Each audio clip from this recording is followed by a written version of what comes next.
It's official. The state will take control of Texas's largest school district. HISD is the largest school district in Texas and is now in the hands of the Texas Education Agency. Let's go public school! Let's go public school! For the second night in a row, a meeting held by the TEA was hijacked by community members 7 minutes after it started. Bus driver, food service worker, everything we ever had to get. TEA is not welcome here. We see you.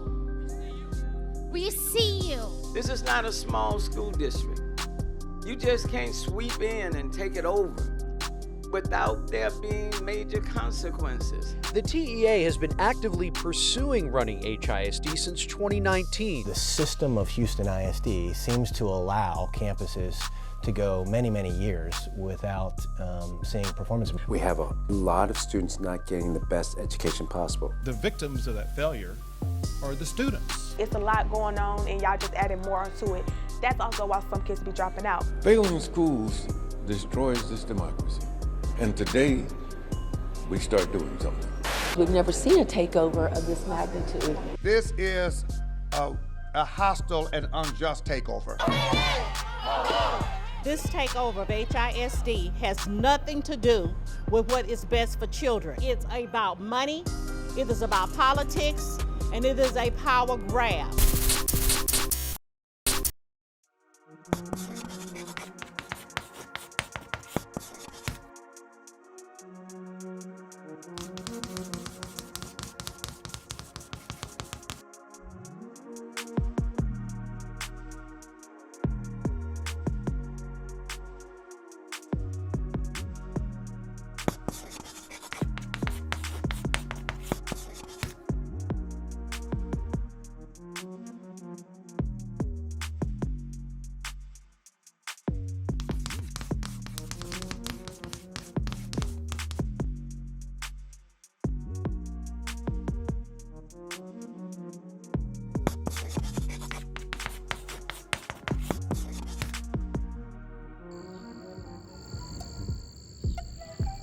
Education is number one in our family. It's the most important thing.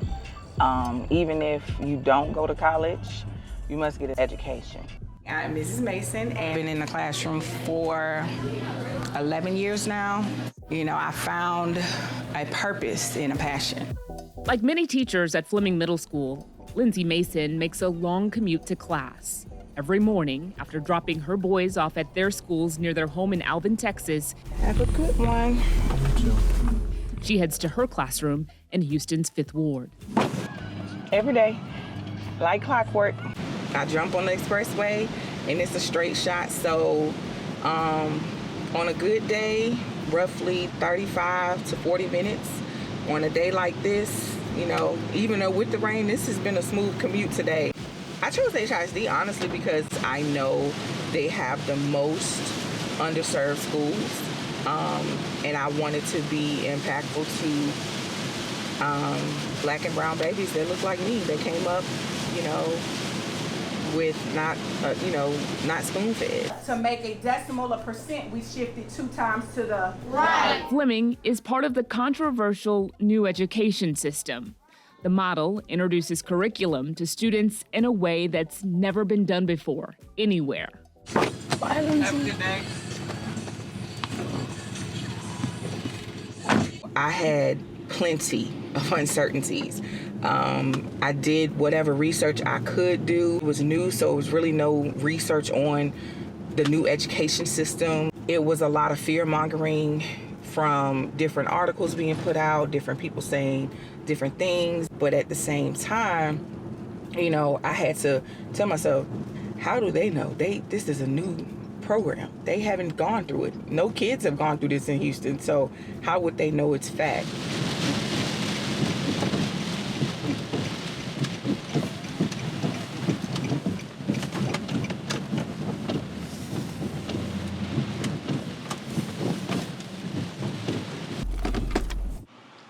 I went through the Teacher Leader Academy.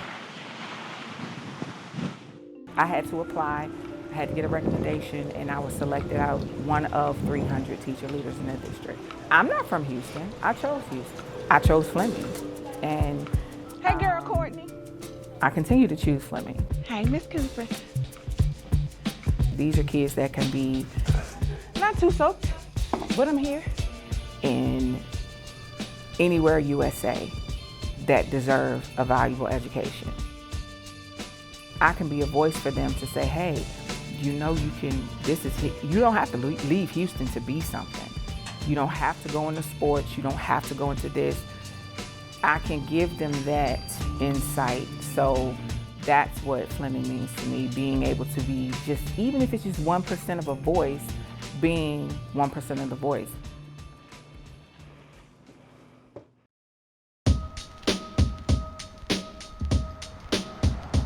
The outside community doesn't hold in high esteem what we have going on here.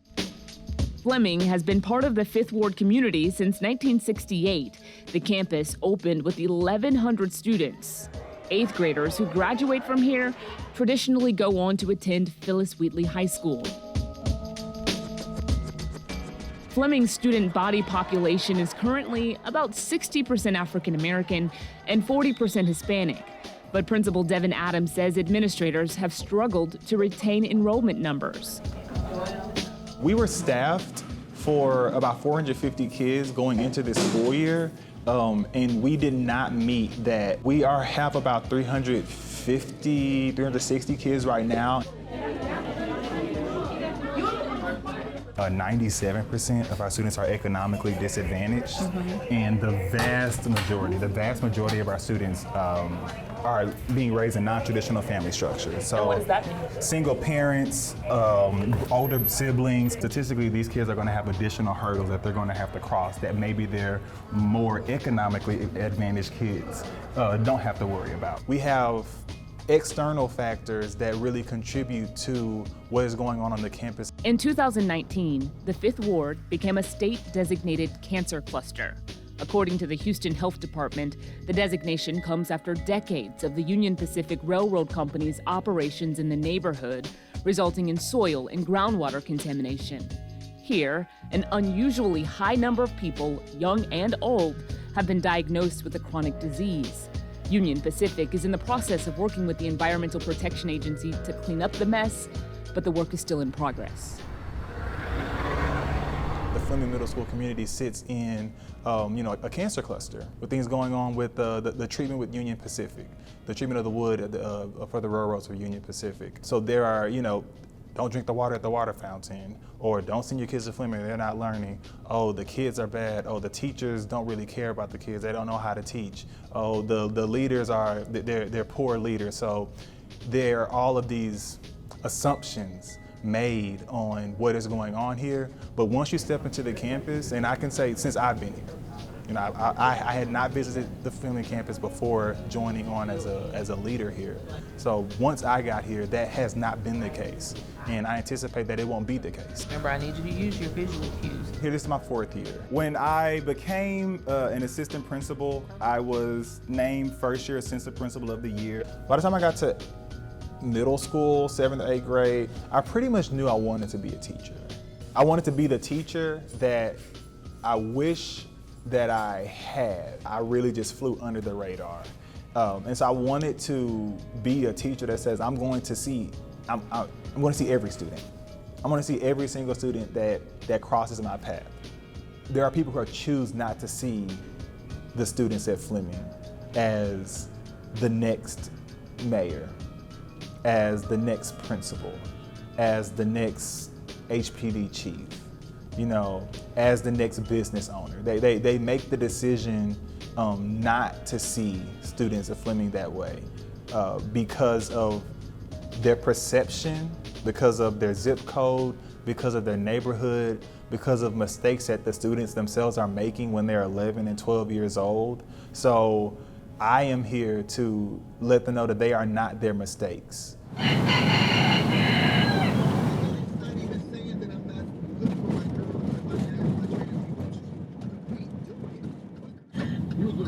Last night, right? I was with Rolanda Watts at Comedy and Hollywood. What was it like with Rolanda? You don't get no credit like she should. It's a great place. I love the teachers. I love everybody.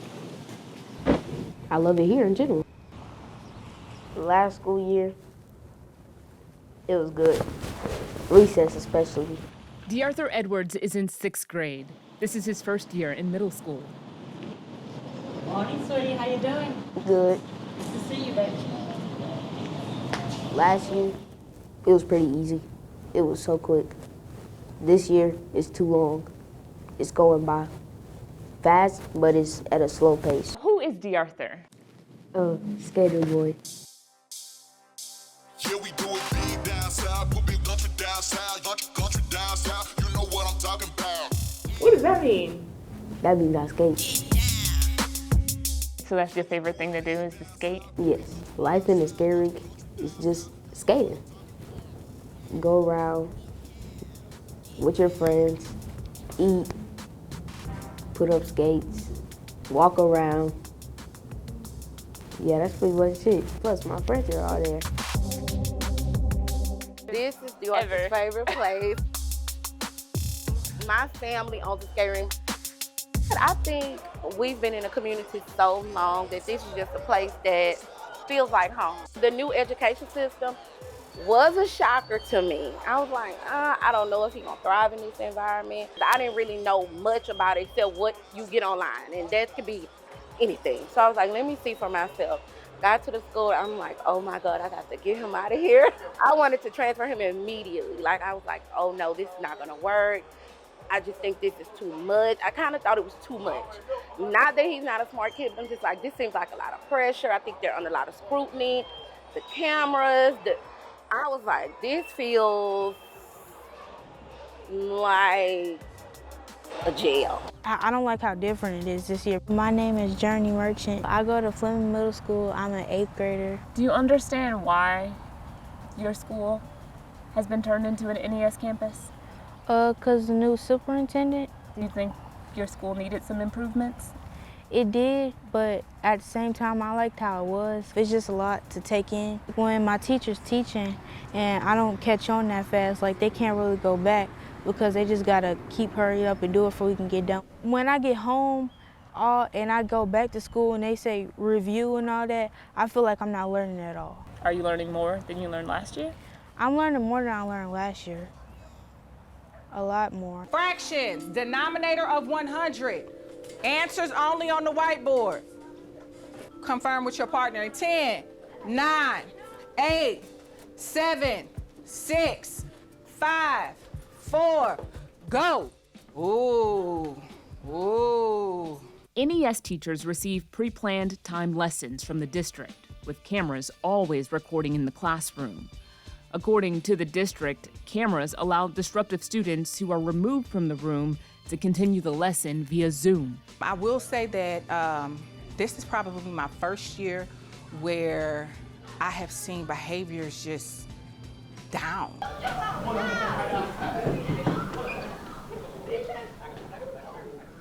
You know, we still have behavior issues, but it's not like heavy, it's not hectic. One of the misconceptions I will say, and one of the negative things that I've heard is, you know, the lesson plans, we weren't supposed to be lesson planning, we weren't supposed to be doing this, they were supposed to give us everything and we just go in there like surgeons, that's the word. Well, even the best surgeon has to prepare for his patient. So they can give you the medical file, you still have to research. So when they give us these plans, what they took from it is us actually scripting out. We have a new strategy. It's the same as think, pair, share, but I took off the TH and we're going to ink, pair, I'm doing these questions, I'm doing these pages. We don't have to do that anymore. They give it to us. We go through and we internalize it. We make it the best. So it's like, okay, if they suggest 6 minutes on this, but we know our students can get it done in 4, I'll change it down to 4 minutes. We have the autonomy and the freedom to, you know, when they give us the information, adjust it as we need it to make the model work for me and then still be able to put my own, you know, seasoning on it, as Principal Adams say.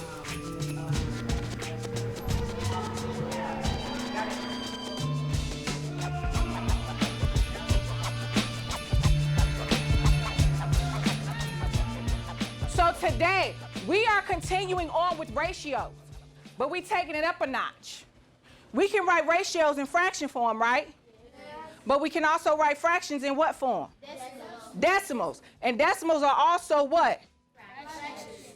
And fractions are also? Decimals. Percents. Equivalent fractions are, they have the same value, but they have different numbers. All right. The requirement is for them to read, write, and talk through every lesson. So for the first 45 to 50 minutes, they're reading, they're writing, they're talking all the time. Every 3 to 5 minutes, they're doing that. It increases engagement. So it seems as if the weight on me is a lot because of creating the engagement side of the lesson, using what I'm given and building on top. But once I figured out how to best do it for my students, it's quick. I can do it. They understand it. It's color-coded. It's vibrant. It's bringing them in. During instruction, principals and assistant principals visit classrooms to observe, evaluate, and provide on-the-spot coaching. To be honest, at first they were a little invasive because previously we would know when we would have an observation or anything like that. And I say they were a little bit invasive because it was like, hold on, you were just here. But then once we had more understanding of what it was doing, and once we, got the gist of it, it became something that I'm hard on myself. I'm a very harsh critic on myself. So it became something that I used to hone in my skill even more. So I take feedback. Sometimes in the moment it's like, wait, hold up. Let's talk about it. It created better educators, I will say. It weeded out those that were not their NES. Either because they just did not like the constant mirror, the constant window. One more minute before I start coming around to check what you already have. At the end of the lesson, students take a 10-minute demonstration of learning, DOL. It's a quiz to identify those needing more help. I don't like that 10-minute timer. I don't. And I know they expect a middle school to work at a easier time, but at the same time, they also need more time. I'll be thinking I'm gonna feel that, and I hate feeling it. You guys, my teachers, I cry about that. I don't like it. It's like a scary roller coaster, basically. I mean, we didn't have a timer at my last school, but here, I mean, I know I'm gonna finish anyway. And we get a little bit, like a couple of seconds after the DOL. So I don't really have a problem with it, but I know other students do. My mom was talking about that. The expectation is to complete a lesson, and if you finish the DOL, you get to go to the team center and you do independent work.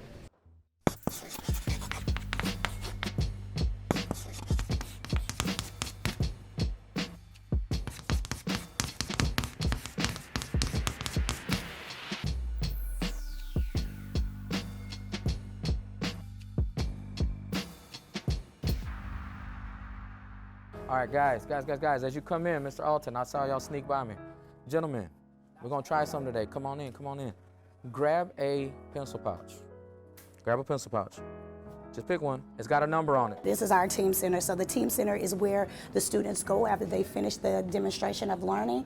Find the corresponding desk. Grab a pencil pouch, find the corresponding desk. And they go in there to receive enrichment from the learning coach. If you do not have a pencil pouch, come grab one. Every pencil pouch got a number, every desk got a number. Find your desk and the number that matches and take a seat. They've already demonstrated that they have the ability to complete or master the concept. Now they're going into the team center to stretch their learning. Nice try. You picked, not me. That's okay. No, you found it. Nope, you picked. No, thank you, but no. No, thank you. Look, I didn't pick your desk. And then all y'all get upset, Mr. Rendon, why you moving? Why'd you put me over here? Well, it's not me. You pick.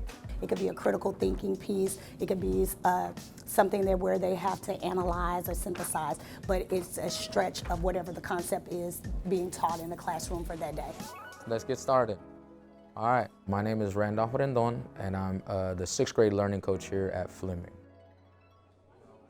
Our main goal here as the learning coach in the team center is for students who come in, get their work done. And so that way, this teacher doesn't have to worry about missing any one particular student, not having to slow down for, worried about slowing down for students that may need that more individualized help, and then slowing down a student that already is grasping that concept and then has to wait. You basically go to the team center, and then they also put another timer on you to finish your work, and they hand you with this big passage and you don't get to it. They pressure you down saying if you don't finish the questions, you basically got a 0. I don't want to go ahead and do another type of DOL after I just finished the DOL, because I feel like that's basically already proven how much I've learned. The one thing I would like people to know is that it is not a detention center. This is a positive classroom. This is to help further students' learning and education. There is no in-school suspension room at all. My name is Garrett Holtz, and I am the 8th grade Team Center learning coach. Well, we still have some behavior problems within the Team Center, but I think we're a little bit more proactive this year compared to last year. We know what we're supposed to do. We know who we're supposed to refer behavior issues to, and there seems to be some immediate consequences where last year it was kind of like a free-for-all. There was not much structure there, and a lot of the kids did not have assignments when they came into the ISS room, where this year they have specific work that is brought with them, and we can monitor their improvement in their work that way, unlike last year. So they're not getting just a free day anymore. Right. They are coming to the Team Center with work, and they do that work. You heard a lot about, this is just the new ISS. They're taking away libraries. What are the kids gonna read? Where are they gonna go?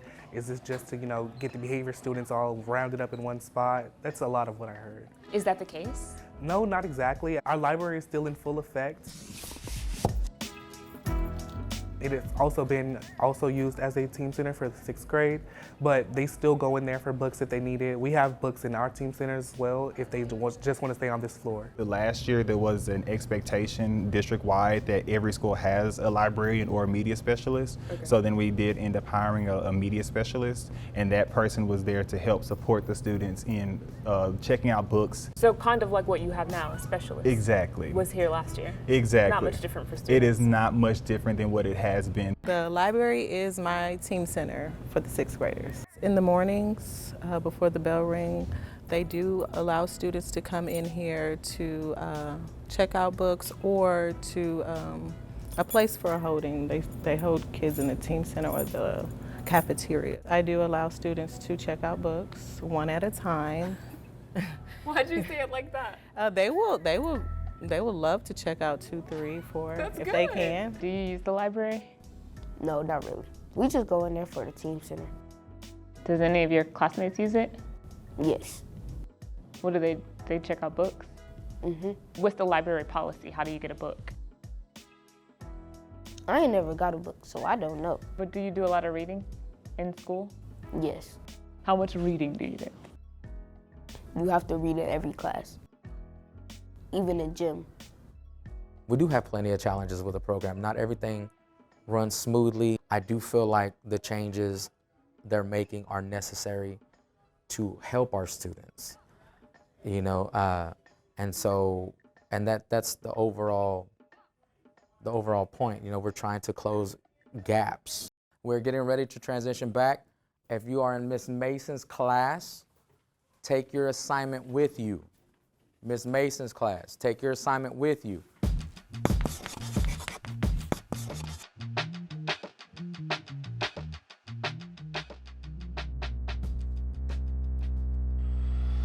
Come too far, can't turn around now, can't sit back down, only one move now. Forward, forward, forward, forward, forward, forward, forward, move. We move in groups. There's a lot of rules. I mean, it's normal. Every school has some rules. Level 0 is basically just silent. Like on a test, we have to be very silent so other people can concentrate. You have to walk in a single file line? Yes. I don't know why. It's just to keep you from interacting with other classes. So when I'm walking on the right side and all the classes are on the left, and I try to interact with my friends, they're gonna tell me to go back to that side. Sometimes you gotta feel like you an adult, and y'all steady constantly working these kids, and y'all expect them to stay like that, and then they gotta go home if they have siblings and work on them siblings before they go to bed. It's like, it's a lot going on, and y'all just adding more onto it. That's also why some kids be dropping out. And I'm not saying that's always the reason, but that's some of the reasons. How do you handle all the stress? I go home, I listen to my R&B for about an hour, watch my phone, take me a shower, and I eat, and I go to bed.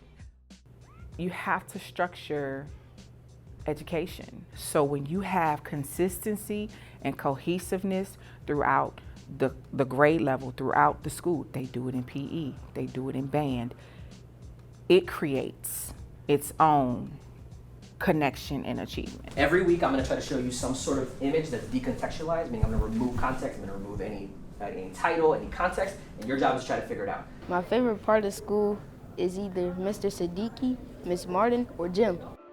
What I'm proud of is you guys latched onto images. Mr. Siddiqui is Art of Thinking. That's a new class for a lot of people. Why do you like Art of Thinking? Because the first thing we learned about is thinking about our thinking. And I'm always thinking about how do we think about our thinking. Information is very important. In your simplest terms, can you describe what this class is? Okay, as simple as possible, it's making sure it's students critically thinking and being very intentional in their thinking. It's part ELA, it's part social studies. It's anywhere from conflict resolution, problem solving, bias in media, propaganda, hidden agendas, scientific method. So anything that's critical thinking related. They accuse teachers of being biased now, so they know that word. And they do it in a funny way. So and so at the beginning of the school year, they weren't really certain what the definition of bias was. No, they didn't. I'll give you a quick story. I had a student walk in who lost her pass. And came in being very nice to me, and a student blurted out, "She has a hidden agenda." Oh. And I was like, at that moment, I was like, oh, that just made me happy that they said that. It was like a funny moment. I've taught at a lot of different schools where, you know, all different levels, students come in at all different levels, all different income levels. But one thing I've learned in my 11 years is that middle schoolers are all naturally just middle schoolers. If we hold them all to the high standards and provide them what they need, they're all really the same. The behaviors are the same, the challenges tend to be the same. It's just that our kiddos tend to have a little bit more trauma than your average student. From a 6th grade team, we do Viking of the Week, which let them know that we see the hard work that they're doing. The teachers kind of pull in money together, we get donors as well. We celebrate them on a weekly basis. This is a person that is consistently just grinding and working really hard. If they have done something outstanding to serve their fellow students. And that student is Jada White. That's kind of what we've been doing on the 6th grade hallway. This is a student, he has done everything correctly. He comes to school every single day early. He gives me a fist bump every single day. Even. You earned it, let's go. Do you think you're learning anything? Yeah, I'm learning stuff because I get A's in my class, but like, they go too fast. For me, it's been going a little down because I don't like, well, my grades have been shrinking a little bit. They've been going down? My daughter can't keep up with that. My daughter is special ed 504 learning disabled. When the TEA took over, they literally did away with all the accommodations. So she's in regular population and she's getting really far behind. If you could say anything to the leadership who's going to see this, administrators, school board members, what would you say to them on behalf of your daughter? Let the special ed students have their accommodations because they deserve a proper education and they need the help that they need.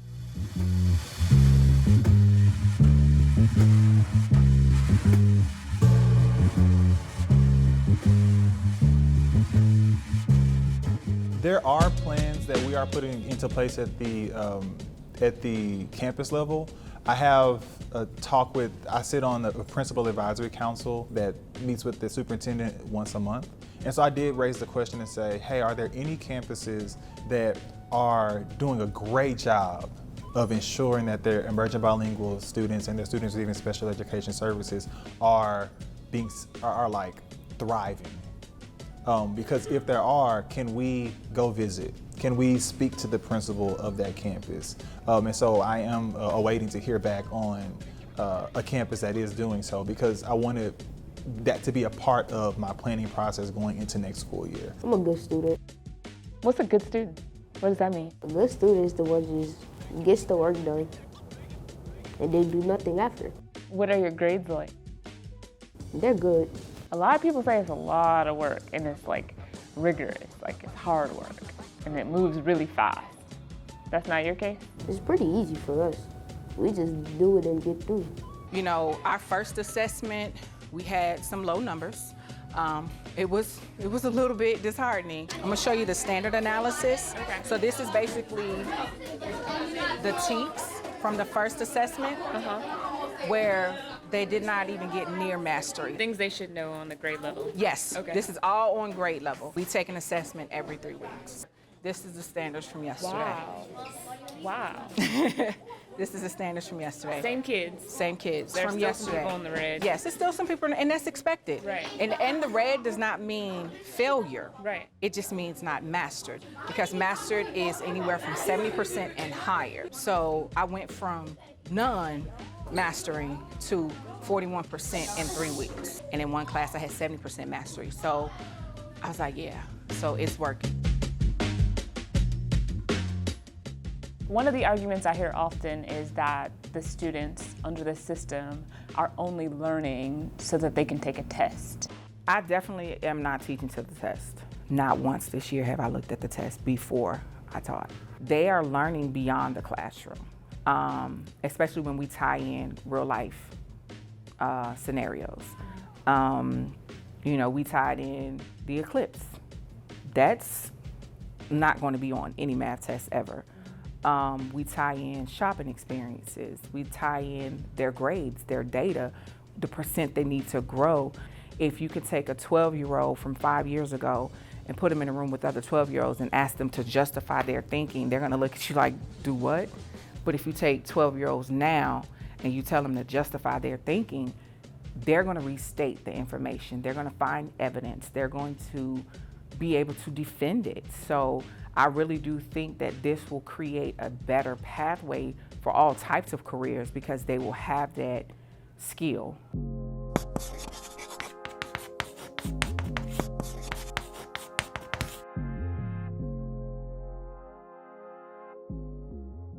Our goal is that students are growing, do at least a year and a half worth of growth, maybe even 1.7 instead of 1.5 by the end of the year. So while most kids go to school and they're just expected to grow a year because the students in the NES schools are behind, they are expected or hopefully will grow a year and a half in that 1 year. This is a campus goal. Okay, okay, this is just this is not, we had the autonomy to set our own goal. Remember, metaphor and simile are a little similar. Were you able to get all of your teachers to buy in?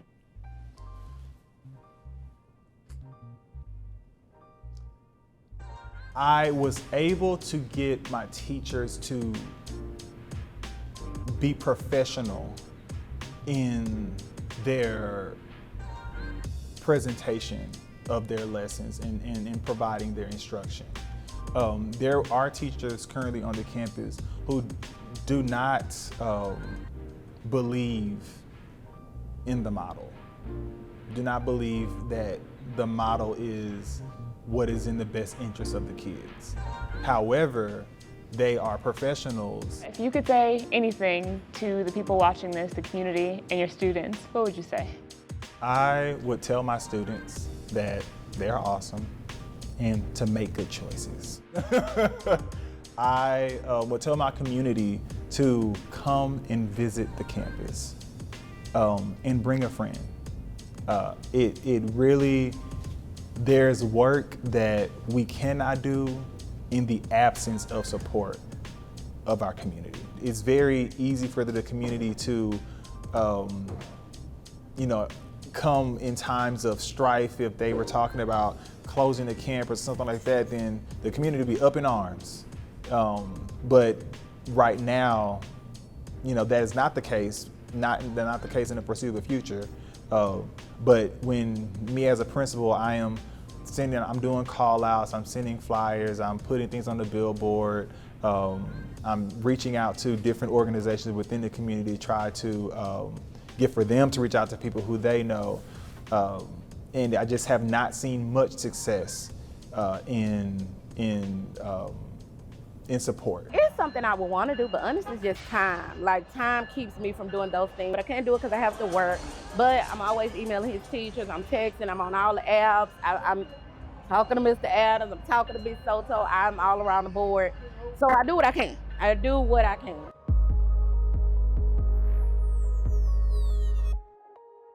And I was wondering, why do they need to take over, though?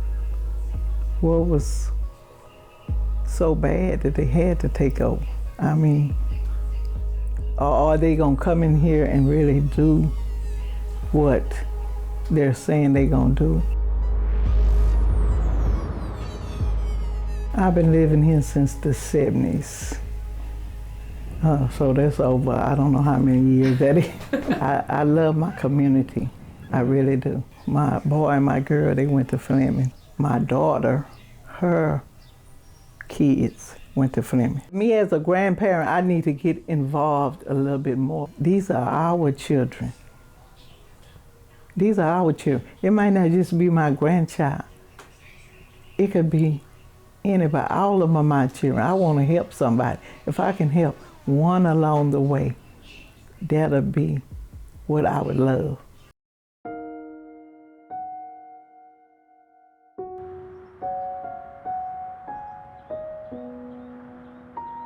I was born to be someone else, someone that is whose life is defined principally by race, segregation, and poverty.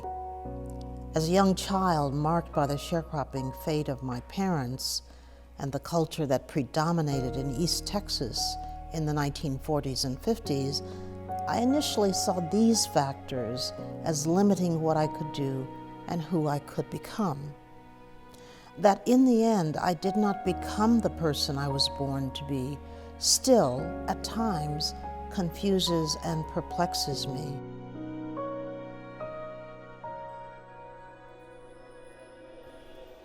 Throughout my 70-plus years, I've been struggling to understand why the early circumstances of my life did not, in the end, define me.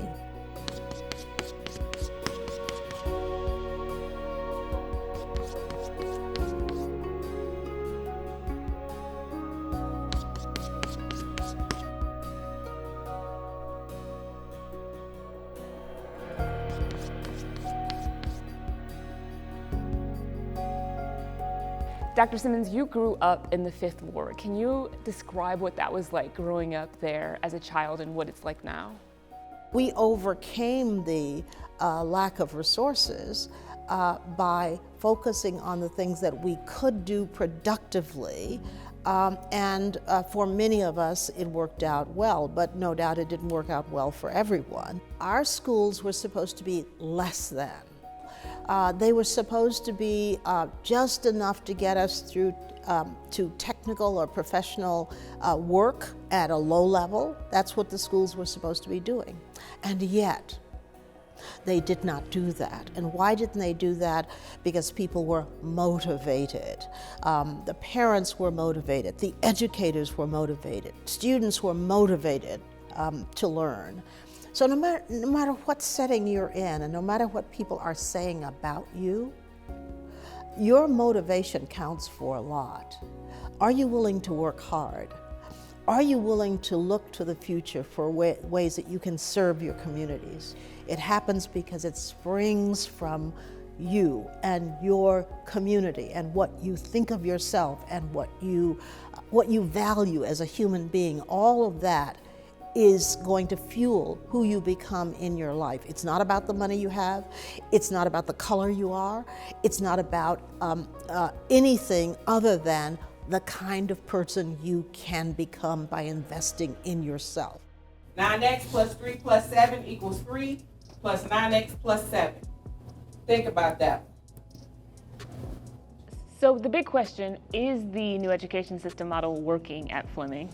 I would say that yes, the new education system is working. We're building the plane as we're flying it in NES. So I am very happy that we survived through it all, politically, personally. through a system, we survived and we're growing. Are we seeing major, magical, oh my gosh, 100%? No. After 1 year, it's not possible. I don't care what program is out there. Statistics have shown that if a student or a child is a year behind, it takes 2 to 3 years for that child to catch up. You gave the NES system, the new education system, an F. You say it's failing from your eyes. Why do you say it's failing? Because I don't really like the way it is, because all the new stuff, it's just a lot to take in.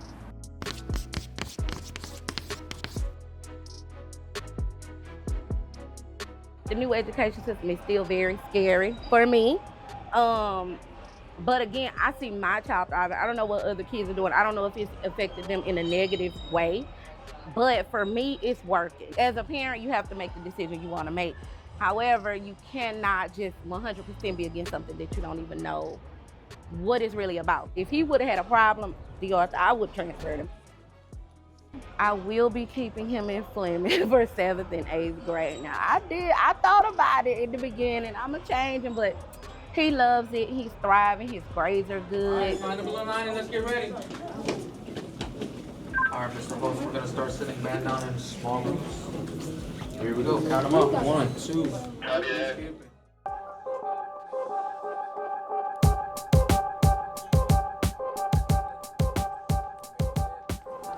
Come on in, come on in, come on in, come on in. Very good, very good, very good. I want for all of my students to go and be the best person and the best version of themselves. Not everybody's going to go to college. So I don't want to say I want everybody to go to college, I want everyone to get a degree, because that may not be what's best for everyone. It may not be in every single person's future. However, every person that comes through this campus should be able to communicate, should be able to work together, should be able to innovate, should be able to problem solve, and have a vision for themselves, so that if it is their choice to do something more, to go beyond Fifth Ward community, to go beyond Houston, that they have that option available to them. What do you want to be when you grow up? A mechanic. I like cars.